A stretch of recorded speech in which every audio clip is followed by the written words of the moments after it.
Hi, and welcome to episode number 186 of the Savvy Social Podcast. This is a show dedicated to helping passion-led online business owners and entrepreneurs learn how to use social media as a tool to grow your business.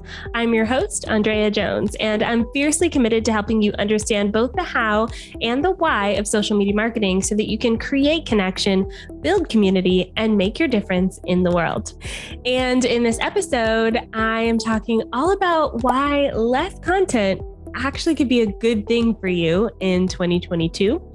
Now, to kind of set the stage for this conversation, I do want to call back to episode 177 that I did late last year, all about 2022 trends, because what we're seeing happening this year is that there is a lot of content on social media. It's noisy, it's crowded, it's uninspired, it's salesy, and we're seeing a shift in consumers and how they're approaching this content. Consumers don't necessarily want to be caught up in uninspiring content. And so what this means for business owners is that it's even harder to stand out when it comes to creating content on social media. So I'm going to give my argument today for why you should consider some less content and how to go about that strategy in a way that'll work well for you. I'm also going to end the episode with how we're changing that internally in my business, just to give you some inspiration for what that looks like. Now, content still is queen when it comes to social media marketing, but quality content is what reigns. When we think about the algorithms on social media, they are fed by attention. So what that means is any bit of attention that someone gives that content piece, the social media algorithms, little gremlins behind the scene will go, hey, this is interesting. Let's show it to more people. Now, what I mean by attention can mean something different depending on the platform, but the concept is still the same.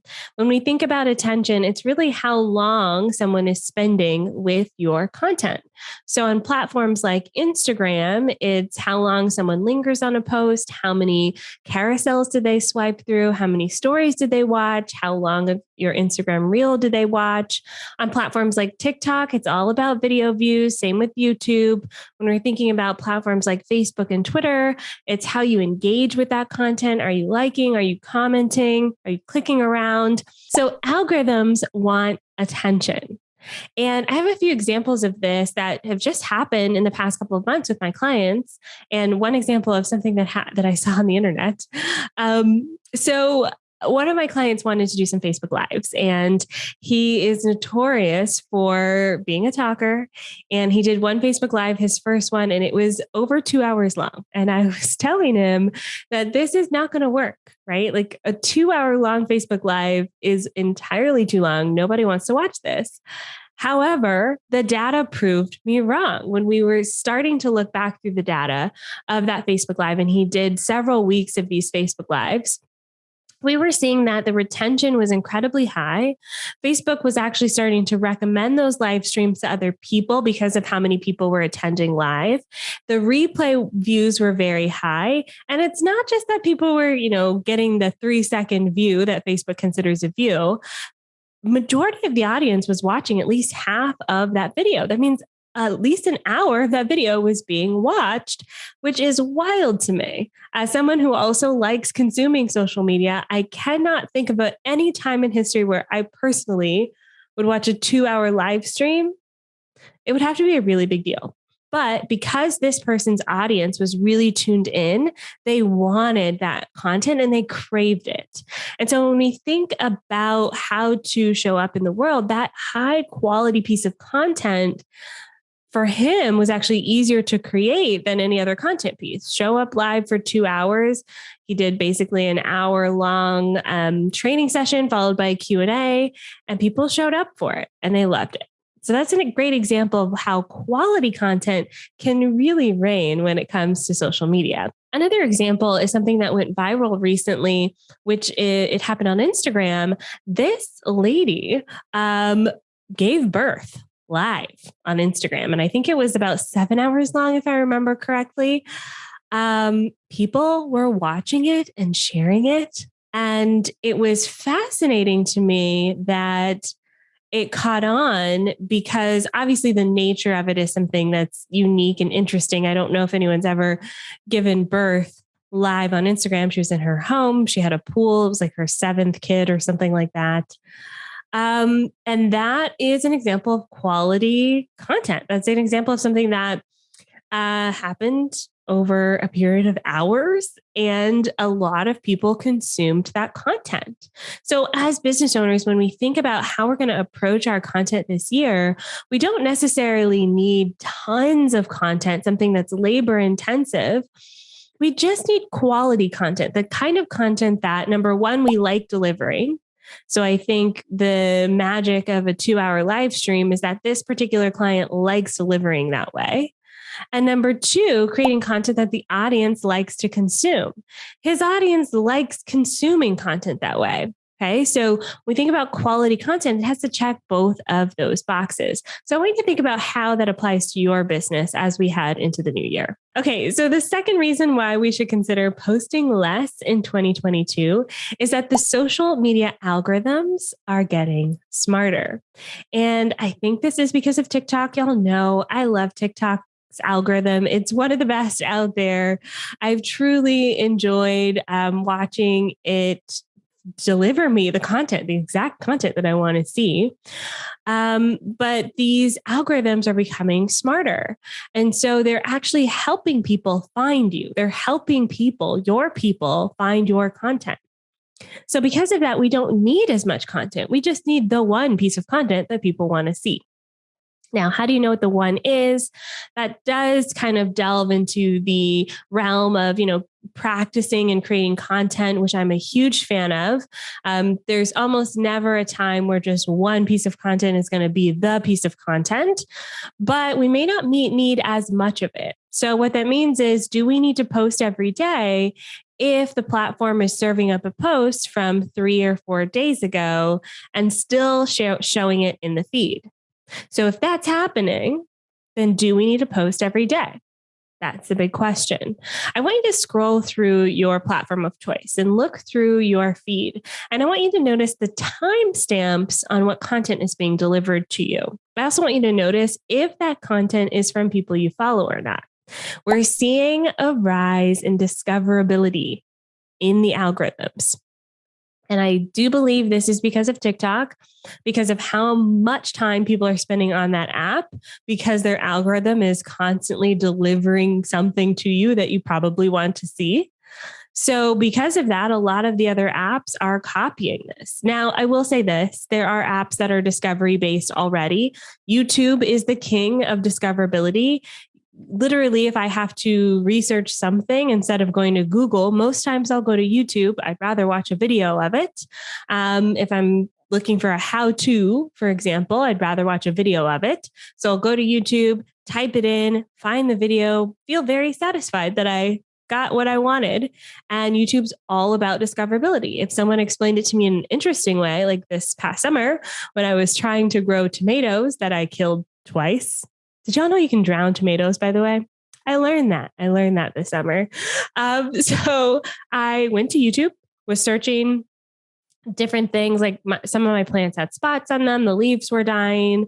And I found this one creator who I ended up subscribing to his channel because the way that he described growing tomatoes really resonated with me. I liked how he taught. That's based on discoverability. I would have never found that person had I not searched for his content and found it. Pinterest is the same way. It's based on discoverability. It's based on search terms. The difference though, with platforms like TikTok is you don't have to search for something in order to find it. So it feels like magic when you find something and you're like, how did this app know that I liked this? Right?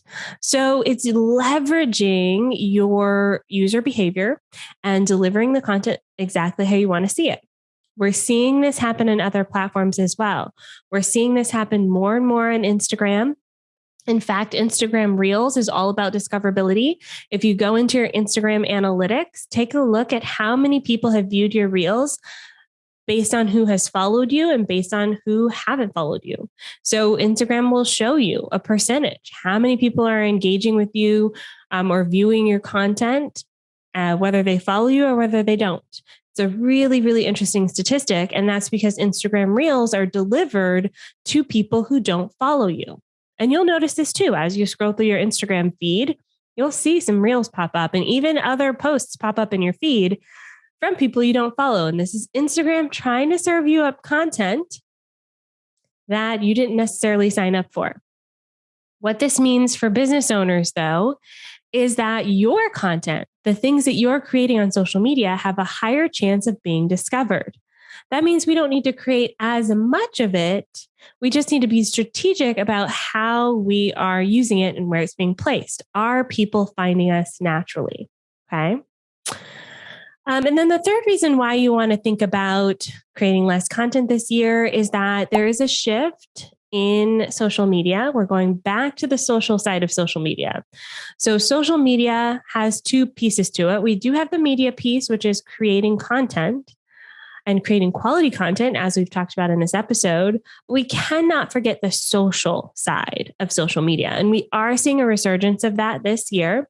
Community and connection is more important than it ever has been. People want to be part of a larger community. Community and connection are key when it comes to social media success. While we're not seeing the large numbers that we used to, you may have noticed that engagement has gone down, views have gone down. What I hope you're also noticing is that there is a return to quality connection. The people who are hanging out with you are there. They're happy to be there. They're commenting. They're sending you direct messages. They're connecting with you. And if you're not seeing that, then maybe you need to reach out and connect with them first.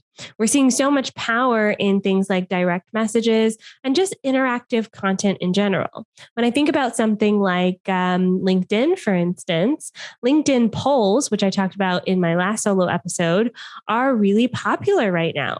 People want to interact and not just submit their decision and vote in the poll, but also go to the comment section and share their opinion there too. And then comment on other people's opinions as well. And this return to interaction is amazing. The algorithms are rewarding it. So the more interaction your posts get, the higher it'll rank with the algorithm. But also it taps into that desire for connection. I actually think a piece of this has come from going through a global pandemic that doesn't feel like it's ever going to end. There is a desire for connection. So it's not just a desire for consumption, it's a desire for connection. And even further than that, there's a desire for personal connection in direct messages and even offline. Yes, in real life. So what that means for business owners is that no, we don't need as much content, but we need to double down on making sure our relationship building skills are sharp. So here's what we're doing as an agency at OnlineDrea Inc. We are making some shifts in our marketing this year. And the biggest shift is that we are leaning into leverage content strategies. Now, this is something we taught inside of the Savvy Social School, but essentially it is our framework and our approach to social media marketing, and we're just doubling down on it. We're creating what we call our digital brain. And the digital brain is where our big concepts live. This podcast is an example of our digital brain. So as a company, and me being the voice of the company, our theories, our thoughts, our strategies live in this podcast. And the great thing about this podcast is that it gets consumed daily. The backlog gets consumed daily. We have hundreds of thousands of people consuming our content every year, and not just the recent episodes, though they're going back and listening to past episodes. So the amount of time and energy I put into planning and recording a podcast episode is significant. I won't lie about that. It is quite a bit of a lift. But when I compare it to how much time I was spending creating social media content, I'd rather spend an hour working on the podcast versus spend an hour creating social media posts that are going to disappear in a week and nobody's going to see them again, right? So we're leaning into leverage content strategies using our digital brain strategy. Our digital brain lives in this podcast. We also create YouTube videos. It also lives in other ways, other formats. You know, we've got our course material in our school. So these are where our big ideas live, our concepts and our strategies. And then we're breaking those big ideas down into smaller posts. So when it comes to creating social media content, there are no new ideas. There are no new content. Okay. Our biggest thing for social media right now is no new content. We're looking through that lens at everything. Now, there are some exceptions like posting a holiday photo or doing some sort of update. But outside of that, everything we post on social media comes from somewhere else first. That means the effort that we're putting into it is a lot less, and we don't have to create new content because it already lives somewhere else. We're also reducing the amount that we create. So we have my accounts or the OnlineDrea Inc. accounts, which are previously my personal brand. We're turning that more into a company brand. I will still be the face of the company. We tested out using a company page, the Savvy Social School accounts. On social media, we have Instagram, LinkedIn, TikTok. And we just found that there wasn't as much engagement on those pages. It plays into my theory that brand accounts don't work as well. We did do a lot of personalization. Our programs coordinator, Katie, was on that, on those profiles quite a bit. So there was definitely a personal presence. I was on there creating content as well. But we found that the amount of time that we were putting into that account wasn't resulting in the outcome that we wanted to see. The OnlineDrea accounts still produce better results. And by results, I'm talking more website visits, more conversions into our funnels, and more conversions from our funnels into our programs and services. Okay, so we're tracking all of this and making an informed decision. This isn't just a guess. Now, when we're thinking about how we're moving forward, we'll still keep the accounts open, but we're going to shift our focus into what's working and doubling down on that, using our leverage content strategy, digging into our digital brain and recreating content from there. And our clients are experiencing the exact same thing. It's a heavy lift to come up with new ideas for social media. But when your new ideas live somewhere else first, a podcast, a blog, a newsletter, a YouTube video, a Facebook Live, they live somewhere that a big idea and they live somewhere where a container for that big idea can flourish, then we're seeing more success. We're actually getting more satisfaction from creating that content. And we're seeing more success when we take that content and we break it down into social media posts. So gone are the days of laboring over social media posts for only 10 people to see it. All of our labor right now for our team internally and our clients goes into that primary content piece, the digital brain. Now, if you want to learn more about how we do this, check out our website, OnlineDrea.com. We are accepting clients right now at the time of recording this, but we don't have a lot of space. Our services are actually quite high in demand, but check them out, see if it's a good fit for you. And even if we don't have space, we have a vast network of social media managers and digital strategists who can help take your business to the next level. You can find everything at OnlineDrea.com. Thank you so much for listening to this episode of the Savvy Social Podcast. It's because of your support, dear listener, that we remain the top 100 marketing podcasts on Apple Podcasts in the US, Canada, Australia, the UK, and New Zealand. So thank you so much for your support. If you love the show, head on over to Apple Podcasts, give us a 5-star review. We'd love to see it. And we'll be back at you soon with a new episode. Bye for now.